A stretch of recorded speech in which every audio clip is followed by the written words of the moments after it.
So do you start with the With the filling first? No, for 2 pies, you start with the milk, the filling.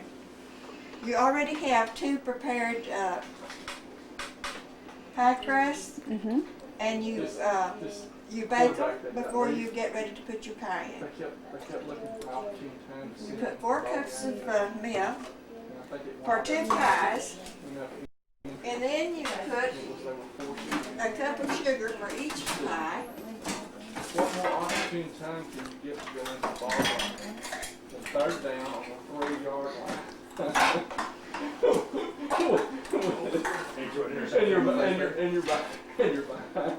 And you mix this, you mix your sugar and your cocoa and your flour together. I consider him in the same category as Jeff George. You put a little bit of salt. He had so much potential and has never done anything but throw in his And about a half a cup of cocoa for 2 pies. That was such a kick to watch Dallas and Washington struggle to even score.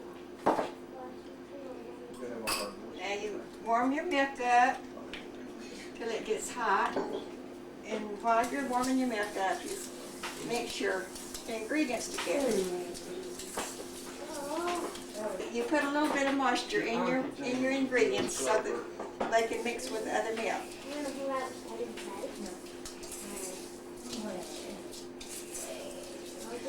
When you get your mixture all firm and the milk gets hot, well, then you add those to it. But you have to add your eggs to your sugar mixture. Granny, did you put flour in there too, or no flour? Yes, you do. But you put 3 eggs for each pie. So 6 eggs altogether. For You put the egg yolks in your chocolate mixture, and then you fix your egg whites where you can beat them for the meringue.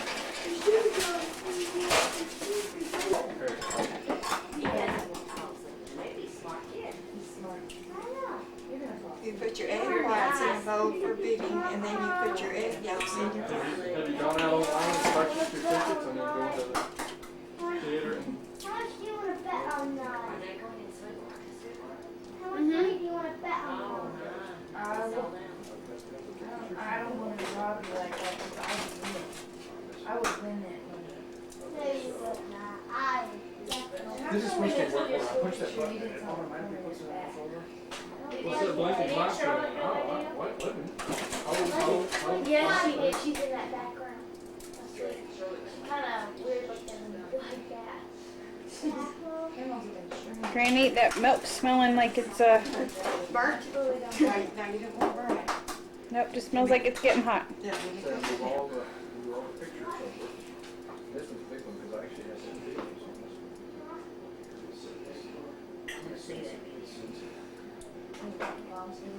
Well, the first one.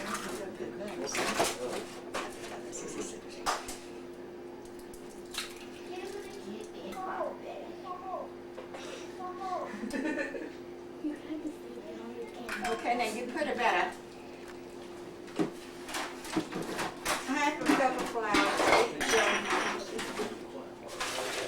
for each pie in your egg mixture.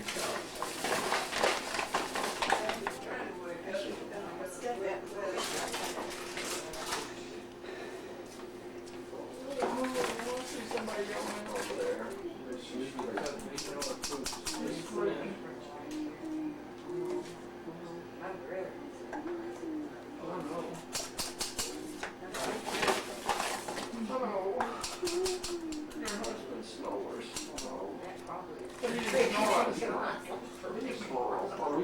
That might be just a little bit more flour than we need.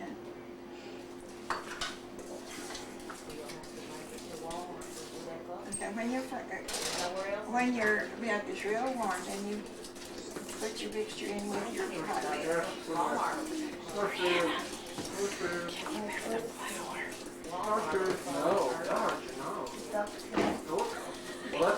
Let me tell you something. Scorchers are nearly as bad as the taste when they come off. It's like,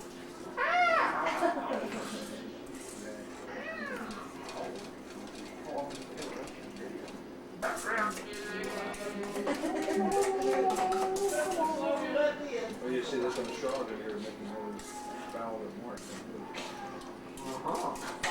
Sure it is. We can testify. This is not Dr. D.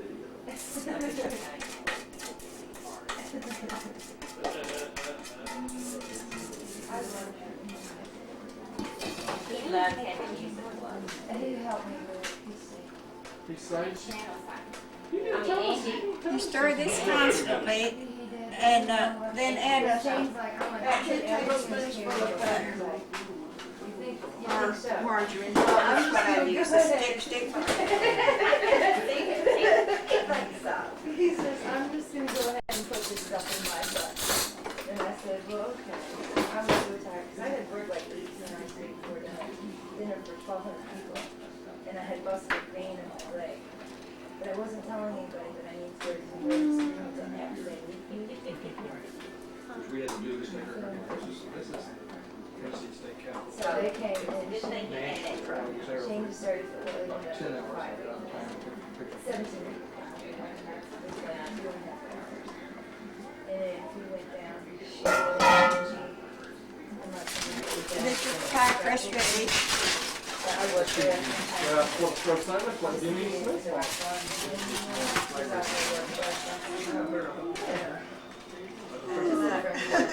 See, I had a much like my So, Granny, you ready for your own food TV show? Yeah.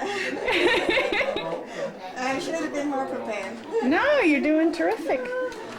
Great.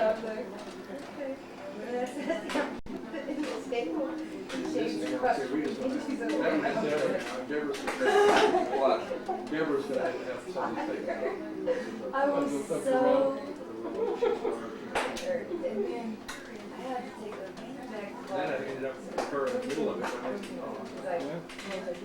Then we did the family. Granny, watch it. So I was like, I agree. So you just slightly touch it up and cut her. Assistant. My assistant is Renee, my granddaughter that's always so helpful to me. One day you're going to be a cooking team.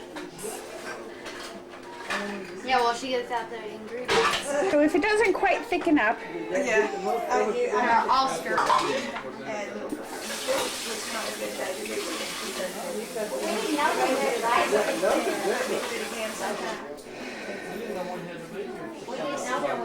That's a real good one because they're all looking.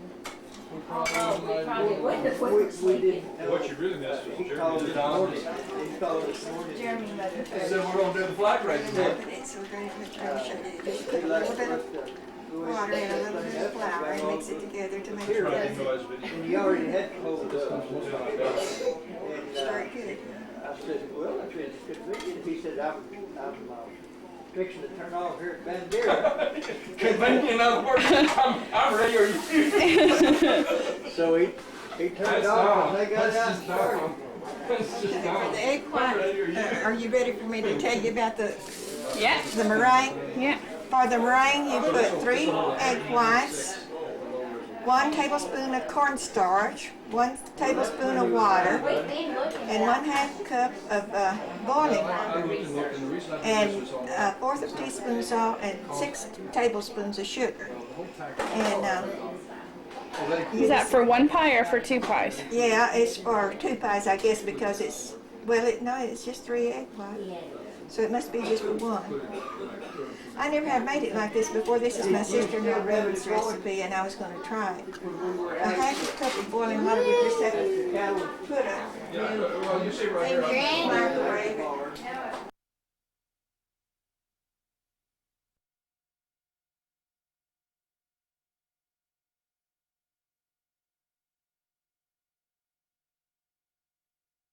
J.B. Wade Jr.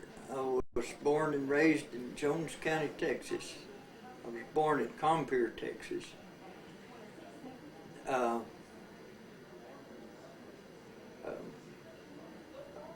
We moved several different places in the county, and I was a very young boy in 1941 when Pearl Harbor came. Okay, well, tell us about what your life was like at that time. in December 7, 1941. Well, I was a farm boy that had to do a lot of hoeing and cotton picking and that sort of thing. And I had a real close friend that we fished and hunted and horseback riding and such. He was a very close friend, and he recently passed away. Mm-hmm. And how did December 7th, 1941 affect you and your family? Well, I didn't really think a whole lot about it at the time because at the age I was, I didn't think I would ever be affected by the war. Just had a, you know, I knew things were happening, but, you know, I didn't realize the seriousness of it. Mm-hmm. But you had a brother that went. Yes, I did. He went to the Marines. And he went about that early time? Well, the exact time I don't know. I don't have that date. But he went in the early part of the war. What year did you enlist? I enlisted on May the 4th of 1944, and I was not a draftee. I was a selective volunteer. Mm-hmm. What is a selective volunteer? That means that you, when you got your draft notice, you went and you chose the branch of service you wanted, but you didn't get to go home. You just went. Mm-hmm. And what? How long a period of time did you sign up for? For 2 years, or the duration of the war.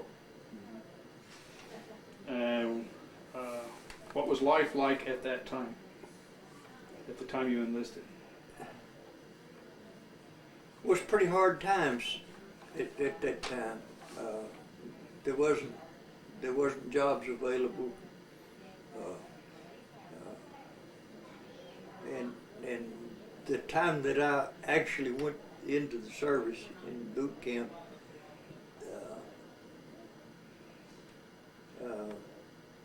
Mother and I had been married from December the 22nd of 43 until May the 44. Mm-hmm. And you know, what made you decide to enlist? I guess that was that selective service. Well, I knew it was coming up, and I didn't want to be in the Army. Mm-hmm. Mm-hmm. That's the reason I enlisted. And what happened after you enlisted? I went to San Diego Naval Training Station for boot training. Mm-hmm. And we were supposed to have 6 weeks training there, and I don't think we hardly had 6 weeks. But they were in, you know, process of getting people together. And there was many people went through that boot camp during that period of time. Really fast. What was it like at boot camp? It was like getting up at 4 o'clock in the morning for reveille and getting breakfast and making roll call and getting out and drilling some more. And toward the end of the boot camp, we went to the rifle range and had rifle practice and came home for a week's leave. Went back to the amphibious training deportation center at Coronado Island, where I boarded a CVE going to California, to Pearl Harbor. Mm-hmm. That was your first assignment after boot camp? That's right. You got to come home for a little while before then? Yeah, for a week before then. Yeah. And when was that? Was that was like May, July? Exact time I don't know. Let's see, May, around the 20th of June. Mm-hmm. Mm-hmm. That was 1944. Right. Yeah. So then you were on the ship. That wasn't your permanent assignment ship. That was just a transport No, ship. that was just a transport ship. What was the name of that ship? And then what was Well, it was a Long Island CVE-1, which is a light aircraft carrier that was just used for transport. hmm And then your permanent assignment ship was what? Well, I still wasn't on permanent assignment. We were based at barracks at Pearl, waiting availability, and then I served. I didn't serve exactly. I was aboard the USS Mount Olympus, AGC 38, for a few days just for living quarters.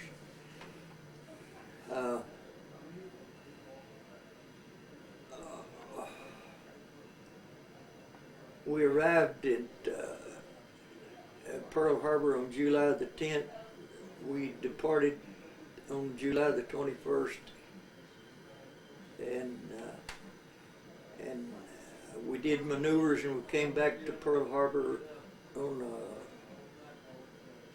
Well, this was a mixed deal because we came back to Pearl on the 26th, and then we left on September the 1st to do maneuvers and get prepared for what we were going to be doing in the war zone. And that was on your ship assignment, which was the USS Rocky Mount, Mhm. AGC 3. Mhm.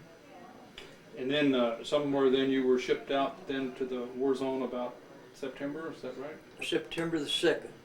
We went to Maui, Malachi for maneuvers, and we did a lot of maneuvering around and target practice and all that sort of thing. Mm-hmm. And the first forward area that we went to was at Anahuitop in the Marshall Islands. We arrived on September the 25th and we departed on September the 28th. What kind of things did you do in those islands? We didn't do, we were just there. Mm-hmm. And, gathering of the fleet. Mm-hmm. And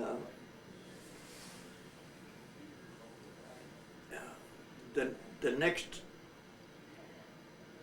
place we went was Manus on Admiralty Islands on October the 3rd to October the 14th, and it was just the same routine. Then we crossed the equator and had our shellback ceremony. I believe it was on the last day of, no, it wasn't on the last day. It was in October. I've got it on my deal.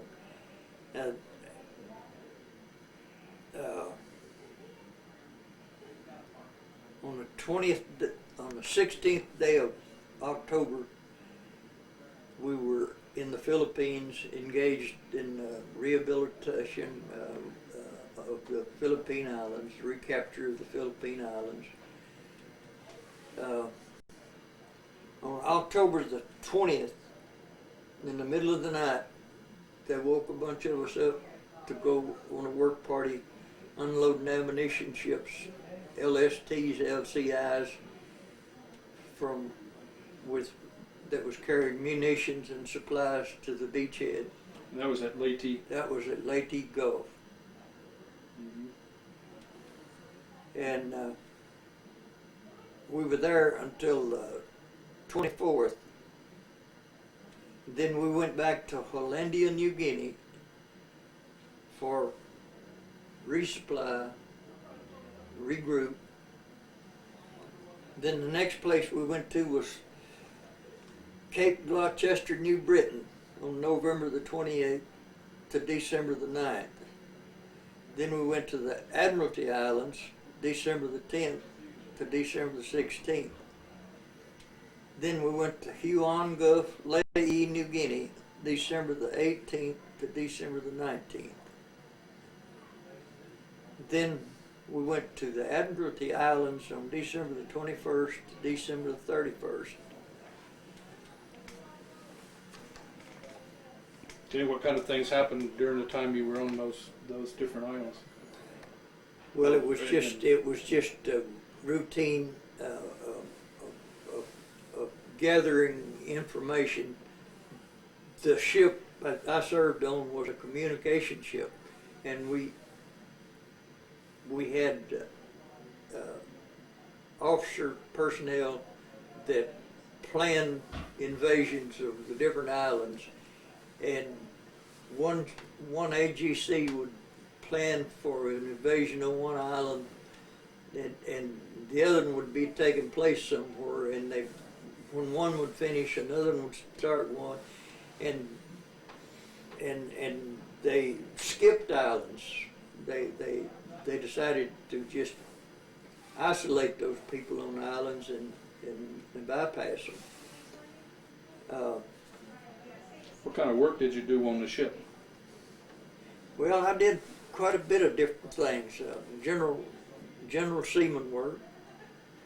I worked in the mess hall, serving food, until I come down with tonsillitis one day, and the doctor inspected us every morning, and I was running a temperature, had tonsillitis.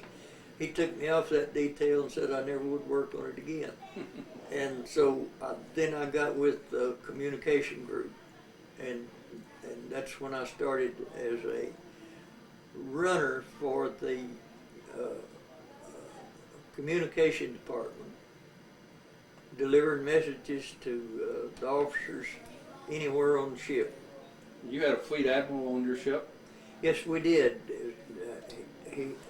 His name was Forrest B. Royal, and the captain of the ship at that time was named Stanley.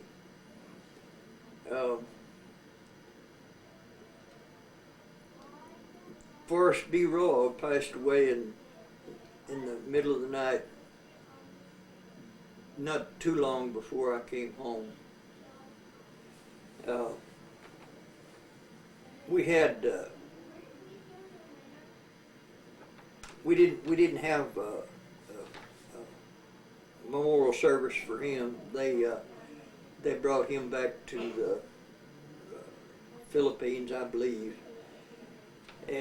but later on we had memorial service for Franklin Delano Roosevelt, and all hands were topside for that ceremony. We have pictures of that.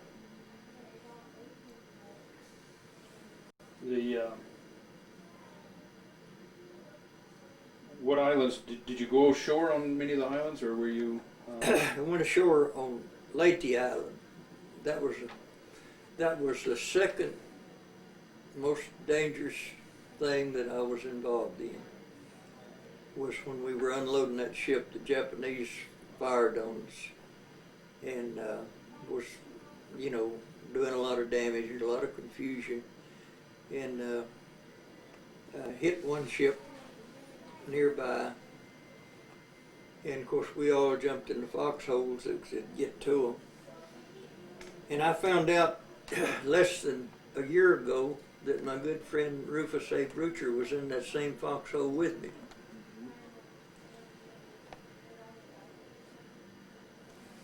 Did you, when you were on ship, did you had kamikaze flag? Yes, we coming did. at those ships? We had alerts for air attacks constantly, especially during the period of the 16th to the 24th of October, and then later on. But this was a very difficult time. We had torpedo alerts, and the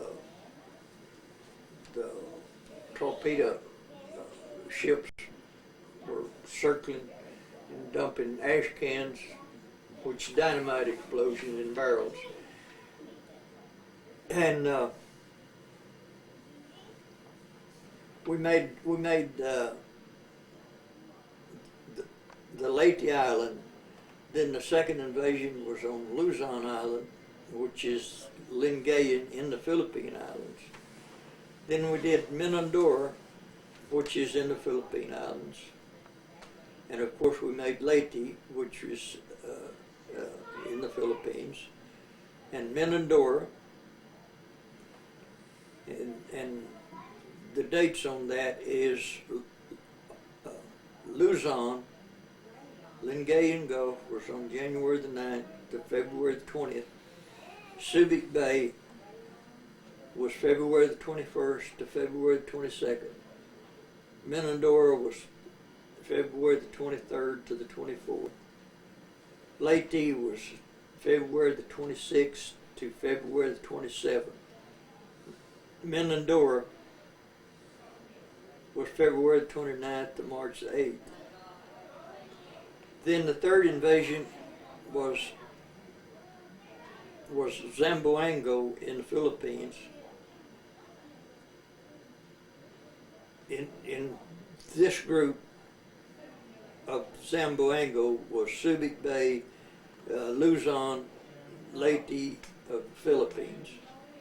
And the dates are March the 10th to March the 24th, March the 26th to March the 29th, March 31st to April the 4th. Then we went to, from there we went to Mortai Island on April the 6th to April the 27th. This Borneo or Tarkanian in Borneo Island was the fourth invasion, was on May the 1st to May the 3rd. And this was a very controversial thing.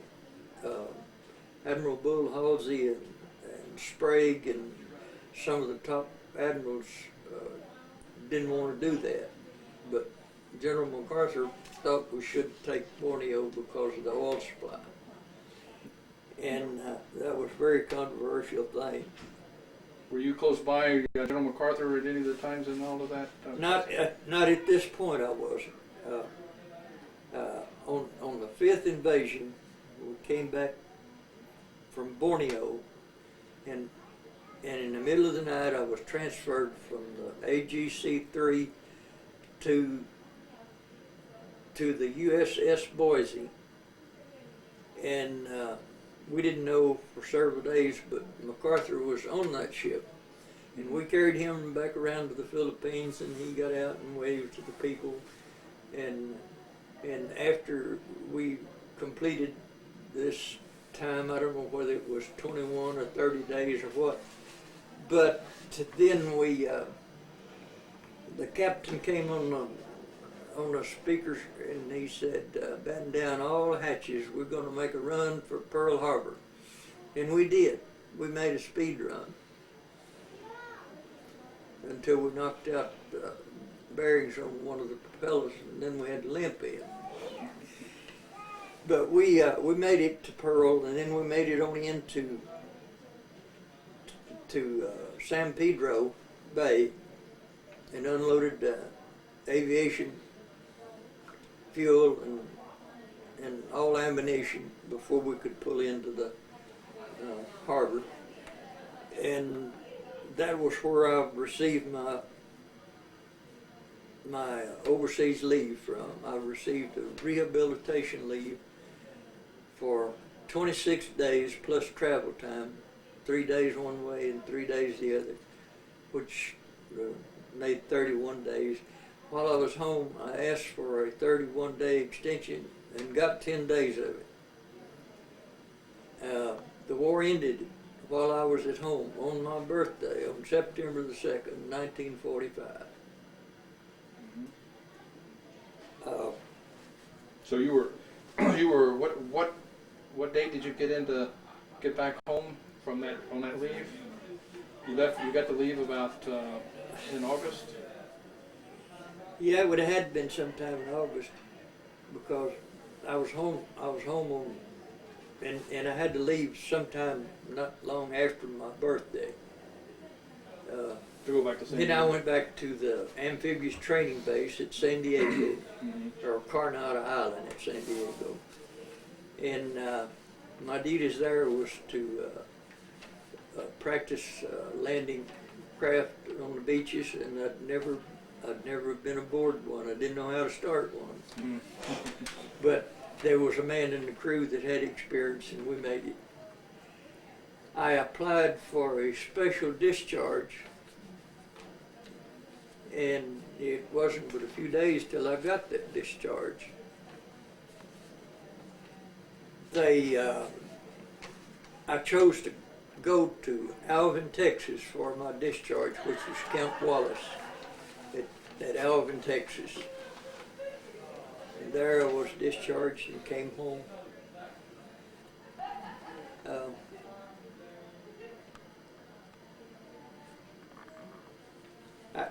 I had one very special friend during all this time,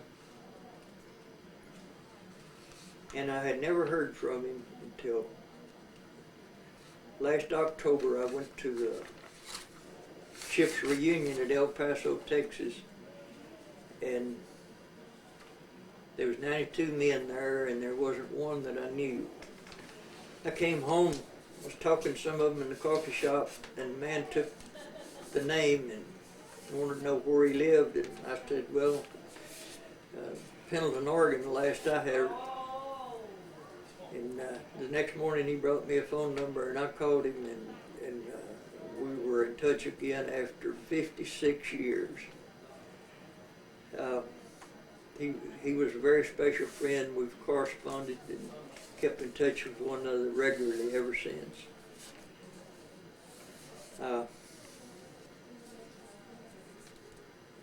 He witnessed the fact that I had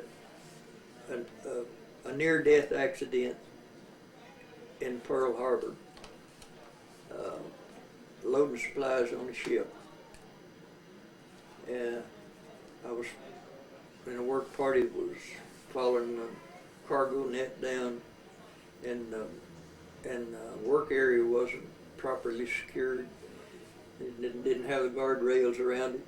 And when I followed that net down, the man on the crane jerked it a little bit, and I fell in the hole. And I just caught with the tip of my fingers on the opposite side. And if there hadn't been a seaman there to grab me, I'd have went 3 stories to the bottom with tanks and trucks and so forth. He witnessed this and has supported me in my disability claim for that. And he was also in the foxhole with me on Leyte, and he supported me on that. And I'm very thankful for such a good friend. Since since about a year ago, I have collected names to go. Okay. I have a real good friend that I want to mention on this. He was tomb guard for the unknown soldier during his military career. He's a very close friend, neighbor. Do anything in the world for me. They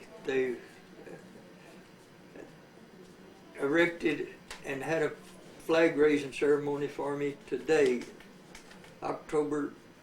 November, what are we? 22nd. The 20. Third. Second. 22nd. 22nd November, 2000. 2001.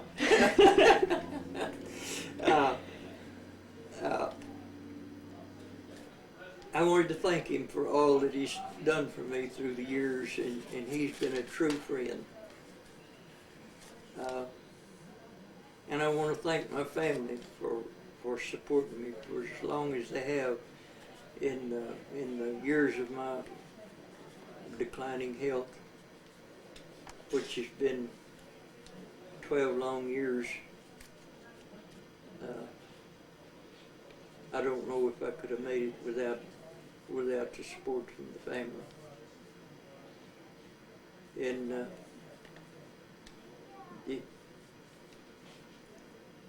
if James has anything to say, I'd like for him to. Well, we wanted to add a little bit because we wanted you to talk a little bit about how old you were and how old you were when you went in and how old you were when you came out. I was 18 years old and 8 months when I entered. Okay. I was 18 years old and 8 months when I entered the service. I was 20 years old and 23 days when I was discharged. When you got out, what happened after you got your discharge? I came back home and worked for a rancher for a little over a year at Merkel, Texas, raising registered Hereford cattle, whose name was Largent.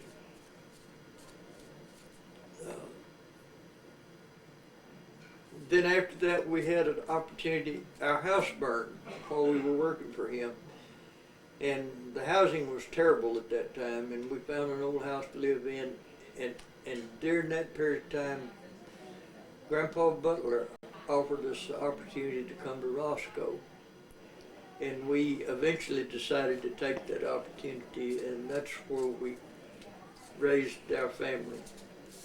At Roscoe, and that's where most of you went to school. I guess all of you did. I think for many years we were at school in Roscoe, Texas, from about 1950 to about 1980, I think. Well,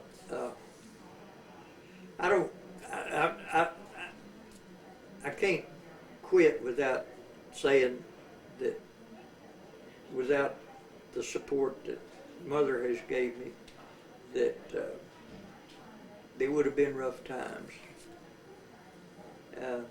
Then I do appreciate her, and I love her very much. And we've been married 56 years on December the 22nd. I think it's 57. Just 57? Yes. Okay. I'm 56 years old. Okay. Just to Then keep you ought it to know. Yeah, you're right about it. Actually, maybe 58. 43 to, yeah, it's 58. It's 58 here. 58 years. 57 would be 2000, wouldn't it? Yeah. So 50, so coming up December the 21st. Yeah, it'd be 58. That's right. I'm glad we got that straightened That's out, Melanie. Keeps it straight here. Keeps Well, it straight. And I'm thankful for a lot of things. I know I haven't been a very talkative person. It's my nature, and a lot of things that I hold within that I have been told by doctors that treat me that I should let out for my own good health. And you know, and it's easy to talk about it, but it's a whole lot harder to do it. Mm-hmm. And there's one thing that I didn't mention in this that I want to get in on this. That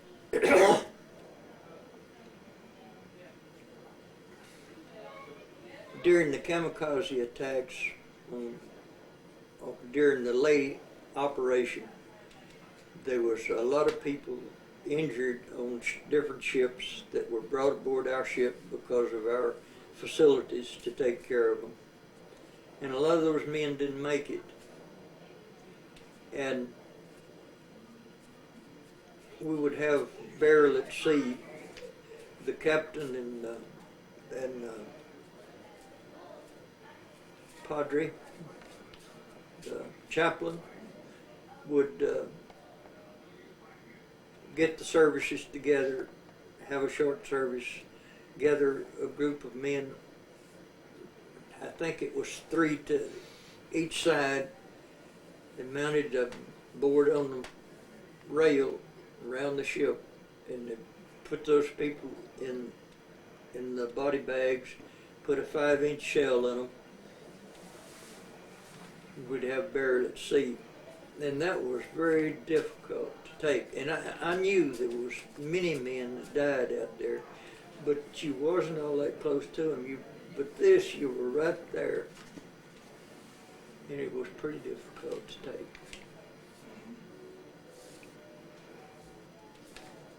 I guess I'm about finished up. Well, anything else you want to say? So you were home when were you home whenever you were home when the surrender came? Right. Were you home when the bomb was dropped? You must have been or on your way home. I cannot remember. If I wasn't home, I was on the way home. Mm-hmm. I can't remember exactly when the bomb was dropped. Yeah, it was August the 6th or something like that, wasn't it? I think it was right in early August. Well, I was on the way home. Yeah. Mm-hmm. Because see, the last date of action that I have here is on June 17th. So 31 days with MacArthur in the Philippines, and then by the time we got home, that would be about right. When you left the Rocky Mount, Rufus stayed on the Rocky Mount, and you went to the Olympus, or was it Olympus? No, No. I came home on the Boise cruiser. Did you when you? He stayed on till they got back to Manila, Mm-hmm. and then he came on some other, I don't know what ship he came in on. Were you transferred to eventually get you home? Was that why you were transferred, or was it just a change of crew, or what? I think the idea was to get a different crew aboard ship Mm-hmm. for the push to go to Japan. And when we were coming from the forward area out, close to Japan, coming back this way, there was an armada of ships that you could not believe. Mm-hmm. You see the movies of all the ships, and you may sometimes see the actual whole deal, but they were constantly moving. And there was going to be a lot of men killed if it hadn't been for the atomic bomb. Mm-hmm. You said, you started saying a little bit about MacArthur. I remember sometime, maybe I don't remember it right, but did you say that you were at the site when MacArthur went ashore one time? Yes, I was. Mm-hmm. More than one time. When he walked into the water and got his pants leg wet? Yeah. I was not in the party that he was in because his entourage was all around him. All of his aides and the Filipino houseboys, and there's one picked him up and set him in the water and lifted him up and put him back, and then we go on to the next island and repeat the same thing. And this went on day after day. But he'd promised the people that he would do that, so he did it. Mm-hmm. Now, this wasn't the first time that he'd gone back and said, "I have returned." Mm-hmm. As soon as we went back to the Philippines, at Leyte, he got off and said, "I have returned." Mm-hmm. But that wasn't the big deal. We made Made the tour. the major islands in the Philippines. Mm-hmm. And I was close enough to him at one time that I could see his pipe stem, Mm-hmm.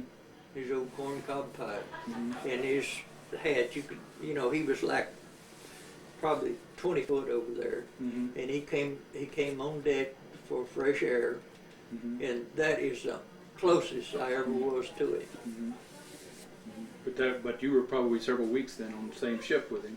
Oh yeah. it Now was. he probably got off before you came all the way back for Hawaii, Uh, or back for Hawaii and then.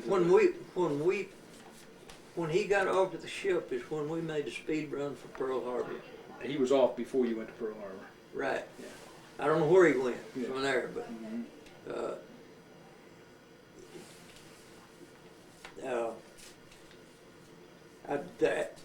The admiral that was in charge of the naval operations in the Pacific was Admiral Bull Halsey, William F. Bull Halsey. They nicknamed him Bull Halsey. One sailor, if you'll pardon me for saying it, said to his buddy, he said, "I'd die for that old son of a bitch." And he turned around and looked him in the eye and he said, "I'll have you know I'm not old." What rank did you start out? What rank did you finish? I started out as an apprentice seaman. When I finished boot camp, I was automatically a seaman second class. And sometime during the course of the Philippine operation, I advanced to seaman first class. And that was when I was doing messenger service, as some people term it, as runners for the communication department. And when I had a message to deliver, I had to strap on a 45. I never fired one, but I put one on, and that gave me access to anywhere on the ship. I didn't, you go to the officer's wardroom, through their dining room, whatever, and you took the message and either gave it to a aide or directly to whoever was involved.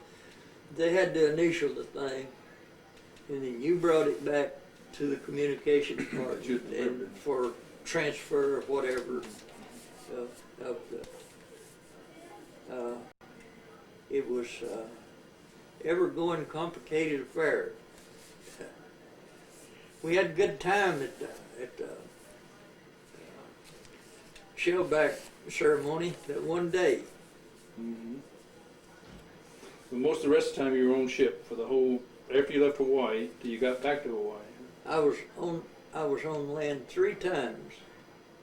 One time we had R&R at one little secure island where we got off and played baseball and whatever, and the next time was when we went ashore at Leyte during the invasion of Leyte. And the other time was on the island of New Guinea. And I'll add this to it. Since you're my granddaughter and you're grown, you'll understand when I get through telling this. We'd go down to the freshwater stream, which was pretty close to the shoreline, and those old women would be down there washing, beating out their laundry on the rocks. Well, their disease, bad health, their breasts would be down to their waist, and they'd get in their way of washing those clothes. They'd throw one over this shoulder, one over this shoulder. And if they kept coming down, then they'd reach back there and tie a knot. And I had pictures of some of that stuff, and I lost all of that. And there's a lot of people that think you're lying when you tell that, but that's absolute fact.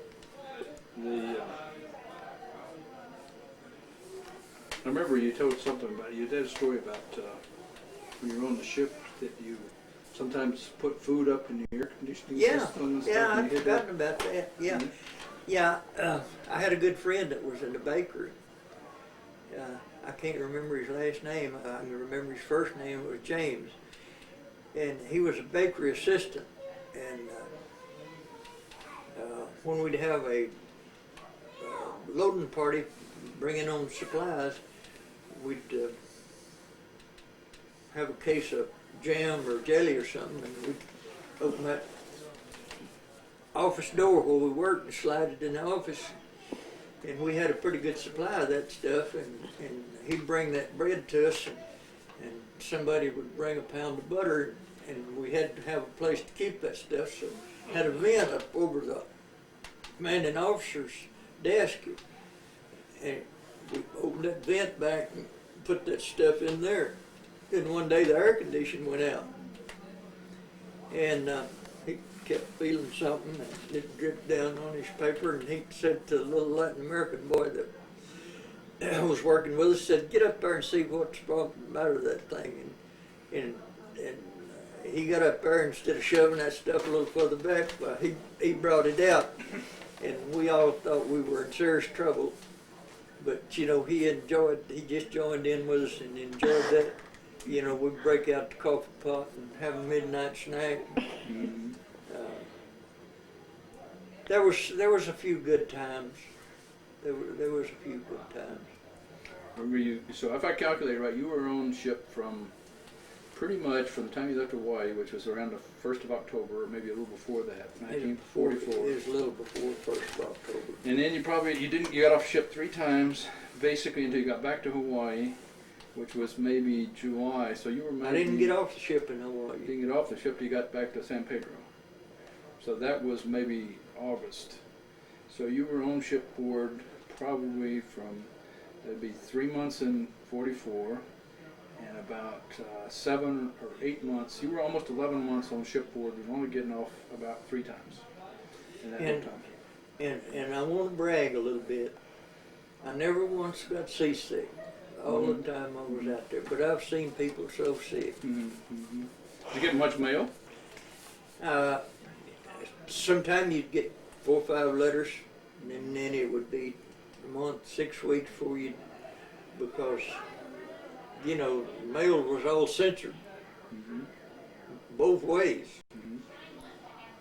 And you get a letter, our post address was San Francisco, and sometime that stuff would come by boat, sometime it would come by air, and sometime it would be, you know, it would be out so long in the weather conditions that it would be moldy.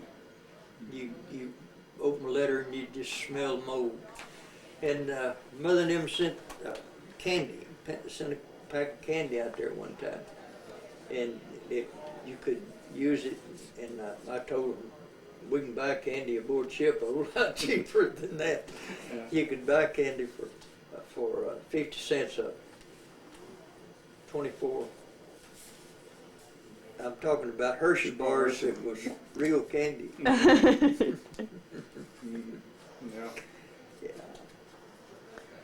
Well, Mel, our videographer's getting a little tired. You got anything else you want to add? No, I guess that just about ends. I just want everybody to know that I appreciate them, all of you.